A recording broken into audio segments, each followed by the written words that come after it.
Hello everyone, I am Dr. Lakshman. I am a consultant pediatrician at Rainbow Hospital, Visakhapatnam. Today we are going to discuss about a life-threatening bacterial infection known as Corynebacterium diphtheria. So this Corynebacterium diphtheria is a highly contagious disease. It is a life-threatening bacterial infection. The child may succumb to injuries very fast if we don't react. So what causes it? It is caused by Corynebacterium diphtherium, Corynebacterium ulcerans and Corynebacterium pseudotuberculosis. So why we have to know about it? Recently we have seen the resurgence of these cases going up due to the unvaccination of majority of the children, particularly in the backward areas.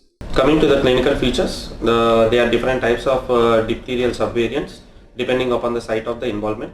One is pharyngeal as well as tonsils. So the pharyngeal and tonsillar diphtheria, it presents as weakness, extreme malaise, fever, pharyngitis, and there may be a membrane which extends from the tonsils, pharynx, deep into the larynx as well as the trachea. The extent of the membrane depends upon the immunity status of the patient. And the second one is a nasal diphtheria. It is most commonly seen in an infant. It usually starts as a common cold and later it develops into serosanguinous and later mucopurulent discharge. And coming to the other features, there may be hoarseness, there may be stridor, there may be respiratory distress, and there may be respiratory arrest as well as cyanosis and apnea in infants, particularly who are less than 1 year. And then there is a type of variant known as cutaneous diphtheria, which is not so common, but it's an indolent lesion which is present over the extremities. It usually presents as a non-healing ulcer with a grey-brown membrane. There may be slight pain, there may be slight discharge, and usually there will be either increased or decreased pain sensation.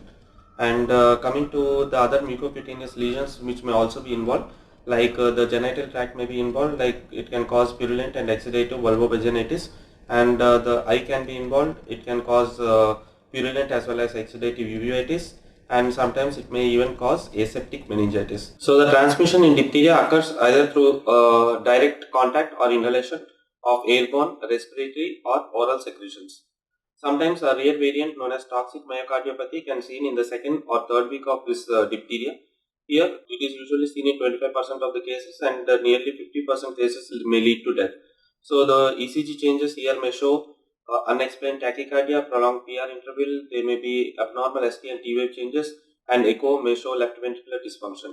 And the other common complication what we see is toxic neuropathy. It is also seen usually in the second and third week of illness post after oropharyngeal involvement. Here there may be different nerves which may get involved. Usually the soft palate, when it gets involved, there will be either soft palate paralysis or there may be decreased sensation, and there may be either increased or decreased pain at the soft palate area, and there may be involvement of pharyngeal, laryngeal as well as the seventh facial nerve. So there will be a nasal tang to the voice, there will be difficulty in the swallowing, and they may even lead to aspiration causing death. And there may be involvement of ocular motor as well as ciliary nerves. So there will be slight blurring of the vision as well as difficulty in accommodation. So usually the toxic myocardiopathy is a temporary one, and the toxic neuropathy, as we see here, it can be either a temporary association or it can be a long term. And even muscular weakness is also reported.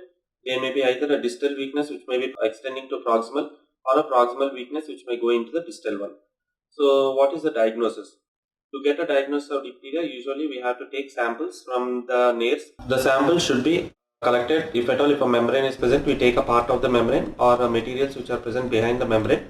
They need to be collected especially at 4 degrees centigrade and should be transported in a specific transport medium and need to be inoculated on either Loeffler's medium, tellurite agar or a blood agar.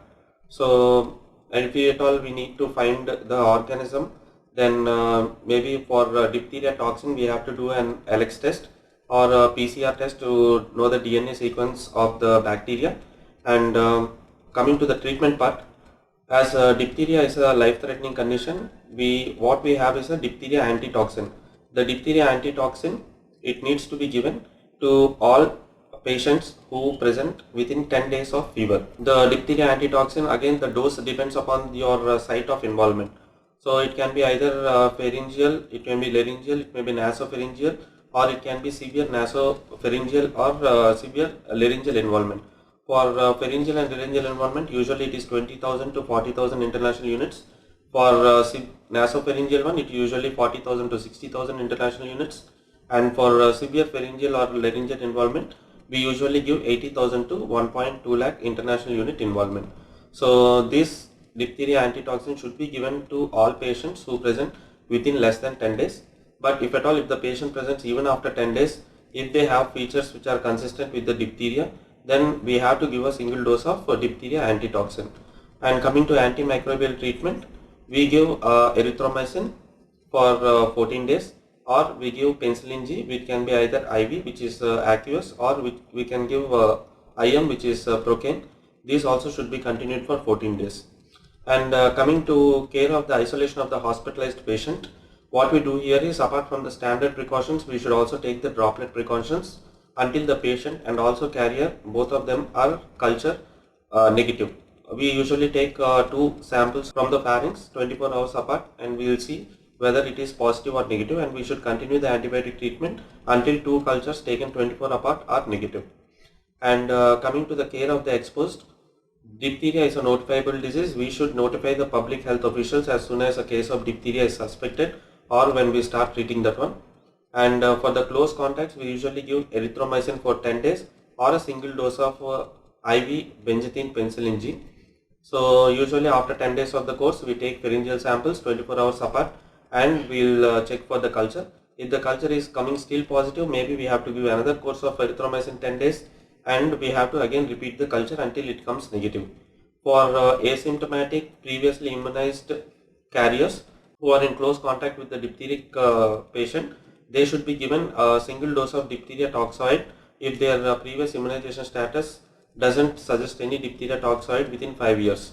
Or if you have a close contact whose surveillance is quite difficult, we have to give a single dose of benzathine penicillin IM irrespective of their previous status. And coming to prevention, strategy in preventing diphtheria infections, and for both transmission as well as for eradication. So in our both primary as well as booster doses, the diphtheria toxoid is involved. So in primary vaccination at 6, 10, 14 weeks, and your two booster doses, that is at 16 to 18 months, as well as your second booster at between 4 to 6 years, also contain diphtheria. So the take home message is, diphtheria is a life threatening bacterial infection. You have to suspect diphtheria whenever the above mentioned clinical features are there. You have to go to the nearest supervision, because diphtheria is life threatening and the child may succumb to injuries very fast. So the diphtheria antitoxin needs to be given within 10 days, and the vaccination is the most successful strategy. So you have to complete both all your primary as well as booster doses to prevent this bacterial infection from affecting your child. Thank you.